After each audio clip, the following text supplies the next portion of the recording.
Les amis, bienvenue. Aujourd'hui, on se retrouve dans Contre-Appel avec le poteau Alex pour parler évidemment de la journée de demain avec les matchs qui nous attendent. On met l'accent sur 4 gros matchs. 2 matchs de PL avec Brighton City. Est-ce que City va pouvoir se relever de sa défaite face à Tottenham? Et évidemment, le match qu'on attend tous à Anfield contre Arsenal, Liverpool-Arsenal avec peut-être la première de Eze. Et évidemment la Ligue 1, la course à l'Europe qui se lance déjà avec Monaco-Strasbourg. Strasbourg et ses 16 recrues pour l'instant du mercato. Et l'Olympico à Lyon. Alex, comment tu vas? Bah écoute, ça va super et toi, Polak? Au top. Ravi de te retrouver pour parler de ces 4 gros matchs. Gros programme demain, donc écoute, super content. On va se régaler, on va se régaler. On va faire aussi des petits pronos peut-être dans cette capsule. Ouais, et ben on va en profiter pour faire ça, ouais, avec plaisir. C'est top. Moi, j'ai pas trop regardé, hein, niveau prono, j'ai pas trop regardé les cotes, mais je vais bien me trouver une petite cote qui va me faire plaisir durant cette vidéo et peut-être que tu vas m'aiguiller aussi pour choisir sur qui Oui, mettre mes sous. oui, oui. Il doit OK, y avoir des petites cotes, sympas, je pense, sur ces matchs. c'est parti. Alors on commence avec quel match? On va commencer avec le match de Brighton et City? Allez, écoute, ça me va, Comment tu le vois ce ça me va. match-là? Bah écoute, déjà City qui va se déplacer à l'Amex Stadium, jamais un déplacement qui est simple, hein. C'est Brighton, on sait que c'est une équipe qui aime jouer, surtout à domicile, qui refuse pas le jeu, même face aux gros. Donc écoute, la dynamique de City est pas forcément très bonne. On sait qu'ils ont perdu, assez lamentablement face à Tottenham la semaine dernière. C'était dans le contenu très, très pauvre, donc ça m'inquiète quand même un petit peu. Après, voilà, on sait qu'en PL, ça peut bouger d'une semaine à l'autre, donc on va pas non plus s'alarmer au bout d'un mauvais résultat. Mais non, match compliqué quand même. Moi, je vois bien beaucoup de buts aussi, quand même, parce que Brighton, c'est une équipe qui refuse pas le jeu. Donc voilà, beaucoup de buts, match ouvert et pas forcément un match facile pour City, quoi. Ouais, 2 équipes qui sont pas en forme, hein, Brighton, ça a pas très bien commencé non plus, avec un Non, seul point non, non. engrangé sur les deux premiers matchs. La Ouais, perte de Joao Pedro, je pense, va leur faire mal, et Estupiñán aussi, Simon Adingra. Non, ils ont perdu pas mal de joueurs, et Van Ferguson aussi, dont on parle moins ces Joao dernières Pedro, saisons. hein. Joao Joao Pedro. Pedro, ouais, c'est Mmh. qui est parti à Chelsea, ça peut leur faire mal. Ils ont recruté intelligemment.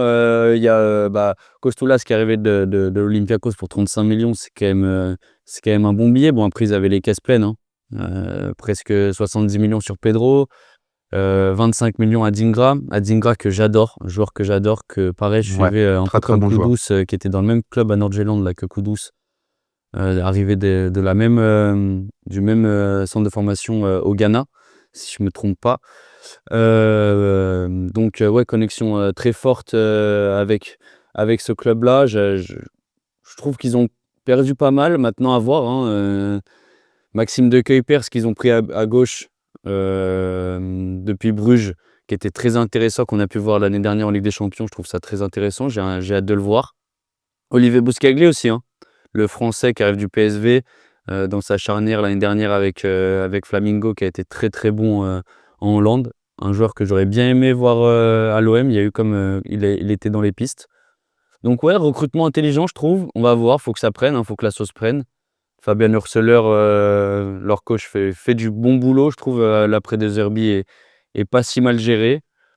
Il y a quand même des joueurs très intéressants dans cet effectif de Brighton. On va voir si ça peut rivaliser avec City, quoi, qui est pas non plus dans une Ça grande risque forme. d'être un match très ouvert, Mmh. je pense, voilà, 2 équipes qui aiment aller de l'avant quand même, et puis, City qui est pas encore totalement rodé. On sait qu'il y a eu un changement d'effectif quand même, avec, l'arrivée quand même, de Cherki, de Reinders, donc certains départs comme Grealish, donc écoute, voilà, on risque d'avoir des buts, je pense. C'est surtout ça, un très beau match. Et puis surtout, City a quand même, déjà pas mal de pression parce que, en vue du choc, dont on va parler après, Liverpool-Arsenal, une équipe risque, de perdre des points, C'est ça. ou alors, s'il y a match nul, risque de partager les points. Donc City se doit d'en profiter ce week-end, sachant qu'il y a déjà 2 points de retard, 3 points de retard même, Mmh. au classement. Sur Donc Liverpool, ouais, par City a exemple. une occasion de recoller. Donc quand même la pression du côté de City pour sortir un bon match et puis il faut qu'ils nous sortent une bonne prestation après le week-end dernier où c'était vraiment catastrophique avec, on se souvient tous du gardien là qui Ouais, c'est Trafford, pression sur heu, Trafford, c'est ce que j'allais dire, j'allais en parler de James Trafford c'est qui a la pression, hein. qui Mmh. a été hué quand même à la 60e par ses propres supporters. Bon pour une J2, 1re à domicile, c'est pas terrible, Ouais, c'est pas terrible donc on va voir comment il se remet aussi de tout ça. clairement, clairement, clairement. Il y a la lumière sur pas mal de joueurs, hein. Évidemment Cherki, on en a déjà parlé lorsqu'on a fait, nos réactions au tirage, hier, qui va être vraiment mis en lumière avec ce numéro 10. Ah non, c'est pendant la liste des champs, pardon, qu'on a parlé de Cherki. Ouais. Voilà, qui a un tout nouveau, statut, dans ce football européen. Erling aussi, hein, qui a pas fait vraiment du tout un bon match contre Tottenham. On en a également parlé quand on a parlé de Cherki, du coup. Voilà, plein de joueurs qui arrivent, s'ils perdent et que Liverpool ou Arsenal gagnent, ça peut quand même mettre pas mal de points, dans le vent de City. Guardiola, bon, c'est Guardiola, hein, il a un crédit que peu de coachs ont. Maintenant, si c'est une deuxième saison, mauvaise comme l'année dernière, attention, hein. Attention quand même pour sa place, même si bon, voilà, comme je le dis, il a vraiment un crédit, particulier. J'ai hâte de voir quand même pareil, ce que Ryan Ayet-Nouri va jouer. Là après De Bruyne, on voit que c'est compliqué. Est-ce que Rodri va jouer également? C'est toute la question. On va voir, ouais. Ça va être un match intéressant et puis, écoute, si on parlait de petites cotes à donner, Ouais, tu heu, dirais quoi toi sur ce match, tu verrais quoi? je verrais bien un petit, tu vois, les 2 équipes marquent avec, Mmh, plus de 2,5 ou de 3,5 buts après avoir et avec, un petit Erling Haaland buteur. OK. Tu as les Ça me cotes, semble ou pas plutôt de les 2 équipes marques? alors je les ai pas devant, je peux aller rechercher, hein. Bon, C bah, mais je pense que ça peut être une bonne cote. Ouais, ouais, un bon je pense truc que si à tu fais un my parier. match, tu combines avec ça, Mmh, je pense que tu ça peux peut être avoir pas une mal. cote sympa. Ouais. Ensuite, on reste en Angleterre. On Yes. va être du côté d'Anfield. Qu'est-ce que tu vois dans ce match? Ce match, ça va être magnifique, hein. Là, Déjà c'est hyper hypé par le match. mmh, C'est peut-être, le plus gros choc entre les 2 meilleures équipes d'Angleterre. Moi, bon, bah, je te dis un peu ma take. Pour moi, c'est vraiment les 2 équipes, qui risquent de se concurrencer pour le titre. Je les vois vraiment au-dessus de tous leurs concurrents, cette plus que année. Chelsea, plus qu'un Tottenham qui fait un Plus que Chelsea. renouveau. Ouais. Ouais, OK. je pense que sur le long terme, sur la course, ils ont l'effectif taillé. On sait que Arsenal, s'est vraiment renforcé, a fait un mercato XXL. On sait que la saison dernière, ils ont eu énormément de blessés, que ça a un peu tué leur saison. Mmh. Donc voilà, on sait que là, cette saison, ils ont plus faim que jamais. C'est un peu aussi, une année, charnière pour Arsenal parce que Arteta est quand même là depuis pas mal d'années. Faut qu'il gagne, Aucun quoi. trophée. Il faut qu'ils gagnent un moment. Il faut prouver que voilà, ils sont aussi, pas que 2e, parce qu'on se souvient jamais des 2e. Donc il faut le titre cette année. Écoute, qu'est-ce qu'on peut dire sur le match? Les 2 meilleures charnières du monde peut-être? C'est possible, Je pose la c'est question, largement possible, hein. c'est possible. Hem, Aussi grosse attraction, Ekitike contre Gyökeres, les 2 neufs, les 2 plus gros transferts de l'APL. Ouais, Heu, il y a des gros neufs qui ont bougé, hein, cette il y a des gros saison-là entre, neufs. Woltemade qui arrive à Newcastle, donc Isaac peut-être à Liverpool. On va voir le dénouement est proche. J'ai l'impression qu'on le dit tous les jours. Il y a plein de bons petits joueurs à voir évidemment. Est-ce que le Max Doman va jouer, hein, lui qui a fait son entrée, lors du dernier match contre Leeds, la victoire, 5-0, ouais. éclatante. On va voir, d'un match, voilà, les 2 ont déjà 6 points en 2 matchs. Ça va être C'est peut-être déjà intéressant, un hein. petit tournant dans la saison, hein. Mmh. C'est si une des 2 équipes arrive à gagner, ça peut jouer dans le titre. On sait aussi j'attends beaucoup Wirtz, parce qu'on sait qu'il fait un début de saison qui est quand même très compliqué, Oui, c'est notamment pas dans le jeu. ce qu'on a vu à Leverkusen. Exactement, on le sent un peu perdu dans l'animation, pas à sa place, je trouve qu'avec ses coéquipiers, c'est un peu compliqué au milieu, donc on va attendre aussi, un gros match de Wirtz. Ouais, parce que Szoboszlai, il toque à la porte, hein, c'est son rôle qu'il a pris, même si bon, il a joué, latéral droit, il me semble, contre Newcastle. Il me euh, semble, oui. poste À voir, un oui. peu original pour lui. Maintenant, voilà, comme tu dis, Hugo Ekitike, bah, il sait qu'il y a Isaac qui potentiellement arrive dans les valises de Liverpool, Oui. donc il va vouloir Puis montrer peut-être qu'il a vraiment sa place. un peu revanchard de pas être dans la liste de Deschamps aussi. Aussi, Donc, tu vois, vouloir il montrer va vouloir prouver aussi que bon, bah, Didier, faut me prendre, quoi. Donc, Et écoute, puis, il y a beaucoup de choses sur ce match. pour moi, il y a plusieurs choses à voir. C'est le match entre les deux équipes qui ont sûrement le plus dépensé cette saison en Première Ligue. 340 millions pour l'instant avant que Isaac arrive pour Liverpool. Arsenal, c'est presque 300 millions, sauf que ils ont très peu vendu, même si là, ils vont perdre Kivior. Kivior qui est sur le départ, ça, c'est une perte qui peut être lourde de conséquences parce qu'il a été précieux en demi-finale là, enfin, sur les matchs avancés de Ligue des Champions. Donc, même si, bon, la concurrence est rude hein, avec Saliba, évidemment, t'as même Timber et Calafiori qui jouent sur les côtés, mais qui sont de base des défenseurs centraux. Ils ont pris Mosquera cette année. Il y a Gabriel, évidemment, qui est indéboulonnable avec William Saliba. Donc, ouais, ils n'ont pas trop vendu pour l'instant, à part si Kivior repart définitivement. Mais ouais, deux clubs qui ont beaucoup dépensé quand même cette saison, hein, ce mercato. Bah, c'est ça. Et puis, on a vu, bah, je sais pas si tu as vu l'info ce matin, une Nketiah qui arrive aussi Mm. pour 52 millions d'euros. Donc, qui vient encore renforcer une défense qui est déjà incroyable et solide. Donc, non, des gros transferts, beaucoup d'investissements, comme tu dis. Et donc, derrière l'investissement, bah, faut prouver sur le terrain parce que sinon, derrière, on va être dur avec eux. On va être dur avec C'est eux. vrai, parce que comme tu le dis, Arteta, c'est le moment de gagner, quoi. Il fait que deuxième. Je vois les supporters d'Arsenal qui s'agacent un petit peu. Alors faut être réaliste, hein. Avant Arteta, ça finissait 7, 8e. On se souvient tous du Arsenal, même s'il y a eu des joueurs magiques comme Ozil, Sanchez, etc. hein, on, s- on savait que ça allait pas bien loin. Maintenant, ils ont mis les moyens, ils mettent les moyens depuis quelques années et il faut Voilà, remporter un grand trophée, il faut quoi. pas il faut pas qu'il se retrouve avec Merino numéro 9 cette saison, tu vois? Ça C'est serait ça. bien.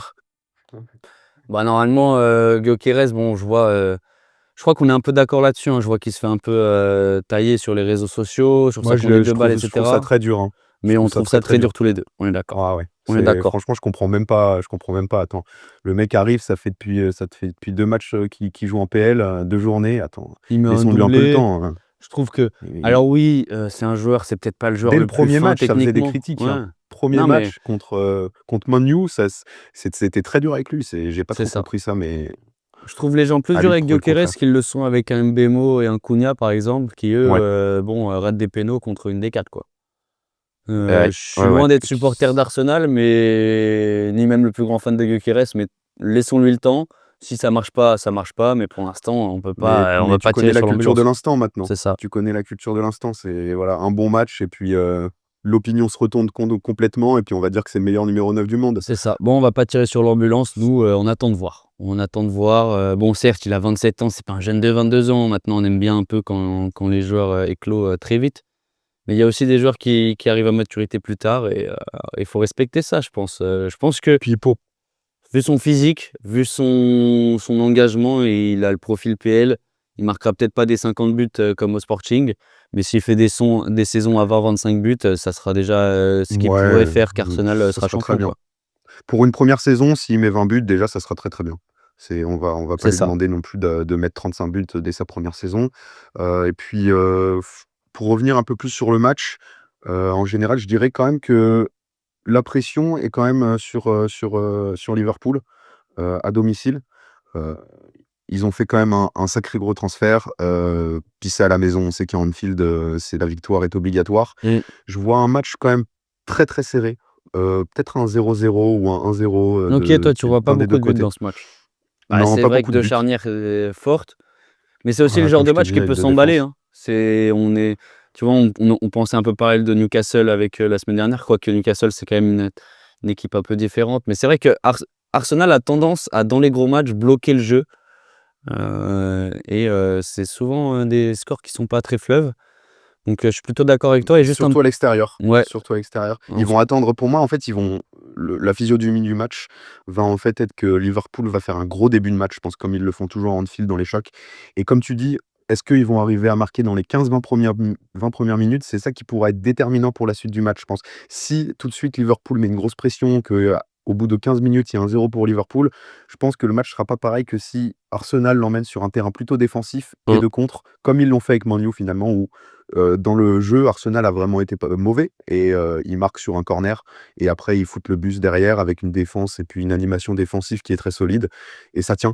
Le Donc, score euh, donc effect, voilà. avec Arsenal est très, très important à chaque fois dans leurs matchs, hein. Oui, Vraiment, exactement. Ouais.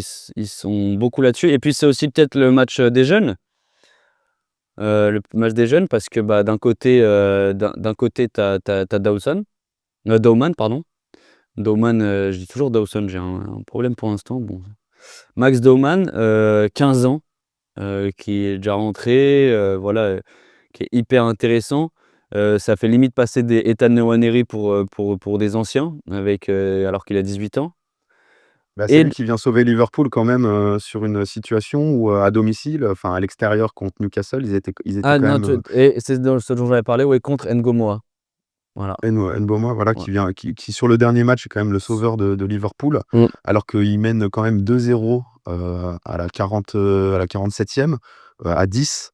Ils se font rejoindre par Newcastle dans un match, complètement fou. Ouais, ouais, c'était Donc, fou ce match. le tu vois, sur l'impression visuelle de Liverpool, c'était pas terrible, même C'était s'ils pas arrivent à fou, ouais. gagner le match à la fin. On n'est pas on est on donc je suis un peu, je sais pas, tu vois, Liverpool, attention, On va regarder ce match voilà. avec Donc on va beaucoup regarder, d'intention ouais, ouais, parce que, ouais, comme je dis, les 2 jeunes, N'Gomoa et Doman, ouais. qui mettent beaucoup de lumière sur eux dès le début là. Évidemment, est-ce qu'on va voir, la première des Becceri Eze? Yes, yes. Voilà, hein, qui arrive de Crystal Palace avec le numéro 10 sur le dos. Hâte de voir ça. Eze face à Wirtz, c'est 2 joueurs, un peu dans un profil similaire. Eze qui arrive, il y a déjà Odegaard sur cette place. On va voir s'ils arrivent à bien, permuter ensemble, à bien jouer ensemble tout simplement, et ouais, ça m'intéresse beaucoup de voir Eze, sous ces nouvelles couleurs quoi, On a hâte le de voir petit le Londres. match. Franchement, très, très beau match. Très, Ouais. très beau match. Non, on va se régaler, on va se régaler. On va se régaler. Ça va être un sacré match. On va faire rapide également sur la Ligue 1 maintenant. On va passer à la Ligue 1 avec ce premier match, Yes. de AS Monaco face à Strasbourg. Mmh. Ça va être super intéressant ça aussi dans une course à l'Europe qui, je n'en doute pas, Strasbourg va en faire partie. Alors, je n'en doute pas, on va voir comment ça prend. On sait que l'année dernière ça a très, très, très bien pris. On va voir si cette saison c'est la même chose. Mais ça va être intéressant. Qu'est-ce que tu en penses toi de ce mercato là, signé Blouco? On voit que Strasbourg là, tu regardes leur valeur transfermarkt, c'est avoisine les 300 millions. Heu, c'est quand même pas Ah mal, hein? Strasbourg, c'est quand même, la belle histoire de ce championnat de France, là des 2 dernières années. Ils montent vraiment en puissance. Ils ont un effectif qui est jeune, dynamique, pas mal de profondeur aussi.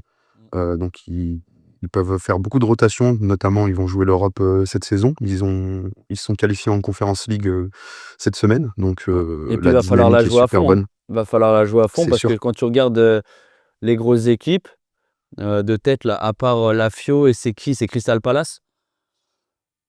Je trouve que c'est ouvert, hein. Je trouve que c'est ouvert, hein. Tu as pas à rougir de n'importe quelle autre équipe, même en soi la Fio, hein, peut-être Crystal Palace, bon c'est l'APL, voilà. Mais pour moi, tu dois la jouer à fond et si tu fais pas un dernier carré, ça sera un échec, hein, très clairement. C'est clair, c'est clair et puis ouais, pour le match, pour le match contre Monaco, c'est un match qui est pas facile à pronostiquer parce que Monaco ont été décevants contre Lille la semaine dernière.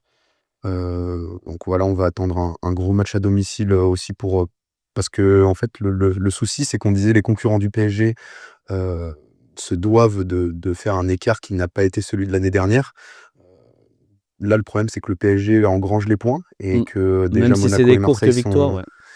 c'est des courtes victoires, mais ils prennent les 3 points à chaque fois et Monaco, Marseille, les 2 concurrents qui se doivent pour moi d'être proches du PSG au moins à l'intersaison. Heu, voilà, Monaco a perdu des points, Marseille a perdu des points.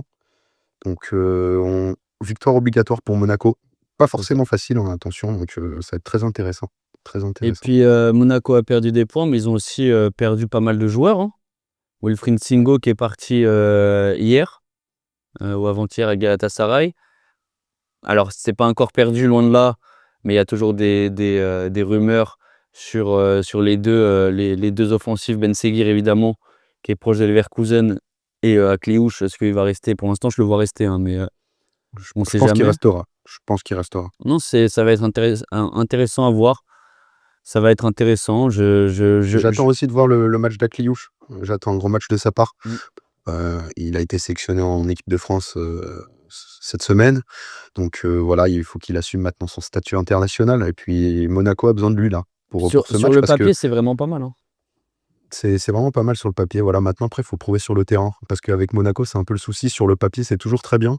Et puis à la fin, on est toujours déçu. Donc écoute, non, match pas facile, mais victoire impérative pour Monaco quand même ce dimanche. Ils ont eu beaucoup de problèmes de gardien de but ces dernières saisons. Je pense qu'avec Thomas Radecki, bon, même s'il est un peu vieillissant, hein, c'est quand même un très très bon gardien. En Bundesliga, à Leverkusen, il était monstrueux par période. Ils ont un milieu de terrain qui est quand même assez solide avec Zakaria. En attendant peut-être le retour tout en haut de Paul Pogba. Donc ouais, ça va être intéressant. On fait rapide, hein, sur ce match évidemment, parce que le match qui nous Oui, oui. intéresse, c'est celui On va passer dont, au prime dont- time, dont on au va match parler de après. gala. Mais ça peut être un match où il y a des buts, quoi, Monaco-Strasbourg. Strasbourg, si c'est Ouais, comme ouais. l'année dernière, une équipe joueuse où le groupe s'entend bien, etc. Alors attention, on n'en a pas assez parlé de Monaco, là, de Strasbourg, pardon. Mais 16 arrivés là pour l'instant. 16 Il y a même arrivés. Julio Enciso qui arrive aussi. Ouais, ça c'est fou. S'il C'est- retrouve son niveau d'antan, c'est énorme. Bah, la 102. multipropriété, ça leur sert, hein, c'est Alors sûr. voilà, c'est bien. Alors je suis pas du tout un grand fan de multipropriété, hein, ça, Non, moi non je plus. pense Je qu'on pense qu'on est est, on est, d'accord. on est tous Ouais, ouais, d'accord là-dessus. ouais. Mais pour eux, ça leur réussit bien. Il n'y a pas eu tant de départs que ça, finalement. Je m'attendais à qu'il y en ait plus que ça. Même s'ils ont perdu beaucoup, hein, avec par exemple Habib Diarra ou Mamadou Sarr, hein, qui est allé à Chelsea évidemment.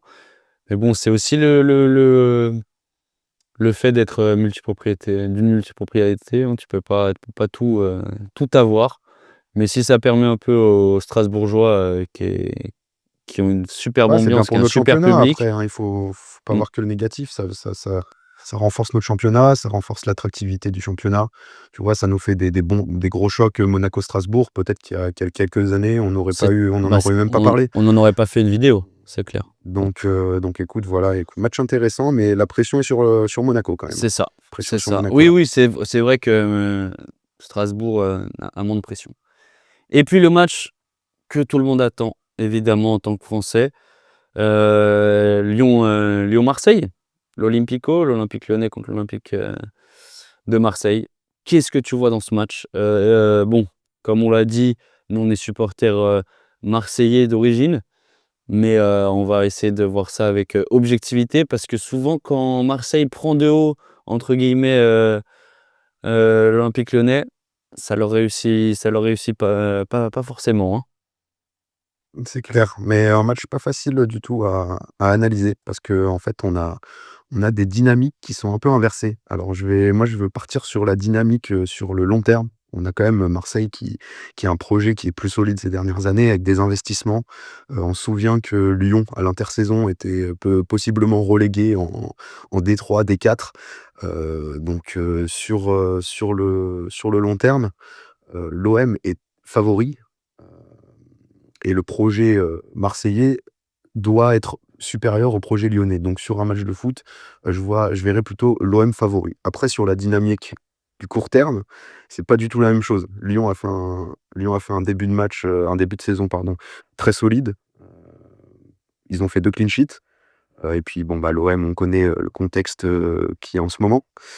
C'est pas facile, la gestion, c'est pas facile C'est contre vrai le qu'on est Paris plus FC, ça on est plus un club de MMA en ce moment que de football. Non, mais blague à part, c'est compliqué en ce moment le contexte. Mais ouais, continue, dis-moi ce que tu vois. et donc ouais, sur la dynamique, du court terme, Lyon est vraiment bien. 2 clean sheets, très solide et puis l'OM, moi me rassure pas, hein, sur ce que j'ai vu sur le terrain, c'est vraiment pas rassurant. Même contre le Paris FC où ça se termine plutôt bien, le match aurait pu tourner différemment, si Paris avait mis ses buts. Enfin, on sait qu'ils ont des grosses occasions, qu'ils mettent pas dedans donc fébrilité défensive de l'OM aussi. un système qui est Malik Fofana difficile, peut se régaler sur ce difficile. côté gauche. Bonne nouvelle pour, nos amis marseillais quand même et mauvaise nouvelle pour, les Lyonnais, c'est quand même le départ de Mikotadze qui sera pas là. Voilà, Donc moi, il y a, ça il y peut a plusieurs changer, grosses questions quand même dans ce match. ouais. Le départ, enfin la présence ou non de Mikotadze, s'il va officiellement du côté de Villarreal, c'est une des grosses questions quand même. Parce que sacré joueur, Mikotadze, joueur que j'adore. J'en ai fait une vidéo de lui sur TikTok il y a genre 2 ans, où je disais que j'adorais le joueur et que ouais, c'est un mec qualité technique, qualité de finition, etc. Je trouverais ça dommage pour Lyon quand même de le perdre. C'est peut-être une obligation au niveau financier, mais ouais, pour 30 millions sur ce marché-là. De toute façon, Lyon avait besoin d'argent, donc Mm. ils ont pas eu le choix de le vendre, ils en fait, je pense que c'était soit Fofana ou soit Mikotadze, donc dès qu'on a su que Fofana restait, voilà, 2 jours après, on a appris que Mikotadze partait, donc ça, c'est logique. Après, c'est vrai que c'est pas facile à lire ce match parce que Marseille, la pression est sur Marseille. Je veux dire, Lyon, finalement à domicile, va faire son match, je pense. On va avoir un match serré et l'OM se doit de gagner pour moi, donc la pression est sur eux. Après on va voir aussi, sans Rabiot. Je sais pas si Rabiot va jouer ou pas, Je je pense pense pas pas, qu'il ouais. sera là. Je pense que c'est compliqué, donc sans Rabiot, ça déséquilibre quand même pas mal l'équipe, donc On va voir, non, les groupes vont sortir dans la ouais. journée, mais bon, ça, je mets pas une pièce sur Rabiot, je parierais pas ma maison là-dessus. Euh, À voir, hein, peut-être que Bilal Nadir, vu sa belle rentrée, va être titulaire. C'est ce qui sort dans la Je presse. pense que ça serait bien. Est-ce Je que pense c'est que des ça infos ou serait bien c'est de des intox pour se dire, bon, bah, vu son entrée, il va peut-être jouer. J'ai vu ça dans la presse. À voir. Il a fait une sacrée rentrée quand même. Il a quand même des qualités qui sont de création qu'on n'a pas forcément dans cette équipe-là, si ce n'est lui. Donc, à voir, hein. Peut-être aussi la première d'Ahmed Traoré, hein, qui vient d'arriver. Il y a beaucoup, beaucoup de choses à voir dans ce match. Il va être super intéressant. Mais il y a aussi quelque ouais, chose quand même qui sont propres à l'Olympico. C'est une saveur vraiment qui est propre à ce match de folie, où quand on pense que quelque chose va arriver de sûr, bah, il se passe tout l'inverse. J'ai en tête bah, le match de l'année dernière avec l'OM qui joue à 10 et qui revient à la toute fin, qui gagne à la toute fin alors que Cherki avait égalisé à la 93e. Ce but d'Euro qui était complètement fou. Ce match euh, où Lyon avait aligné une équipe avec Cherki en pointe, Emerson Palmieri, etc., qui était, qui était cata et finalement qui roule sur l'OM. Non, ce match-là a une saveur particulière, une folie qui est difficile à pronostiquer, tu vois. ouais, il est vraiment pas facile à lire ce match, parce que en fait, comment va réagir l'OM? Parce qu'il y a quand même un tas de bases. Je veux dire, tu vois, si Lyon, venait, à perdre ce match ou à faire un match nul, je pense qu'il y aurait pas des critiques, aussi fortes que si l'OM, Ouais. perd ce match. Je pense que si, par exemple, on a un Lyon qui gagne un 2-0 par exemple, ce dimanche, Ouf. je pense que le lundi à Marseille peut être très, très compliqué. Surtout avoir la fin du Heu, mercato, et cetera. Si c'est lent comme ça l'est en ce moment, enfin c'est lent, ouais. compliqué plutôt, c'est pas lent mais c'est compliqué. On sait que on voit hein, qu'entre la Juve et Comoli qui a été très compliqué avec Timothy Weah, Bruges qui l'est avec Ordonez, maintenant c'est Olivier Létang qui parle sur Mehdi Benatia et Longoria comme quoi ils auraient pas été fait les choses dans les règles avec Zegrova. On va voir, mais mercato compliqué. C'est Et deux prochains. Ouais, beaucoup de tensions, mmh, bah, comme la semaine dernière contre le Paris FC, en fait, on est un peu sur la même analyse, qu'on faisait. L'OM, a vraiment énormément de pression. On va voir comment les joueurs, réagissent. Moi, je trouverais ça normal que Nadir soit titulaire. Ça me semble, logique de récompenser sa superbe entrée. Si on gagne ce match, la semaine dernière, c'est aussi grâce à lui. Donc, je trouve ça bien de récompenser aussi, un superbe match, oui, surtout de qu'il y sa a pas part. forcément de statut hyper fort en l'absence de Rabiot dans ce milieu de terrain. On sait qu'Angel Gomez est venu pour jouer titulaire, mais je peux te dire il a pas un statut à la Rabiot, et on voit très bien que même un mec comme Rabiot, à la première erreur, se fait écarter. Donc il y a pas vraiment de statut dans ce groupe, même s'il y a des leaders, si ce n'est peut-être Balerdi, oui.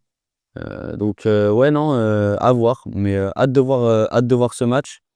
Gouiri aussi contre Lyon, qui va peut-être enfin être décisif dans ce championnat. Ça va être super intéressant. Moi, j'ai hâte de voir ce match. On sait qu'on va vibrer. On en fera peut-être un petit débrief sur TikTok le soir même ou dans le débrief du week-end. C'est Yes. un sacré match, mais c'est pas un match sur lequel je mettrais des sous, quoi. Pas sur lequel je parierais même avec les Non, potes. là, il vaut mieux le regarder, prendre plaisir. Mm. Et puis ouais, voilà, je pense que bon, on attend aussi peut-être un gros Aubameyang qui a l'air d'être dans une forme exceptionnelle. Je pense que ça va aussi dépendre pas mal de son niveau pour Marseille. Donc écoute, ouais, on va se régaler encore une fois ce week-end. Ça va être Ce dimanche est ça va fou. être un beau dimanche. Ça va être un beau dimanche. Faudra Ouais, pas louper les matchs, même si bon, Monaco et Strasbourg, ça se joue en même temps que Liverpool-Arsenal.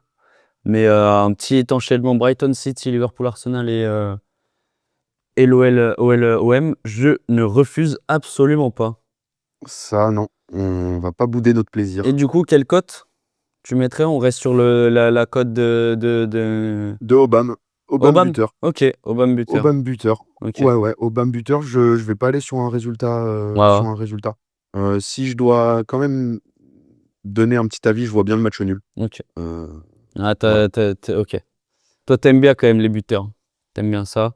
J'aime bien les petits buteurs, ouais. Ouais, et puis sur le week-end, je trouve que enfin, sur les 4 matchs qu'on a fait, je trouve que la plus intelligente, c'est celle de Brighton City. Là, les deux équipes marquent. Comme toi, je vois Ouais, un match ouais, plutôt ouvert. avec un petit talent de combiné.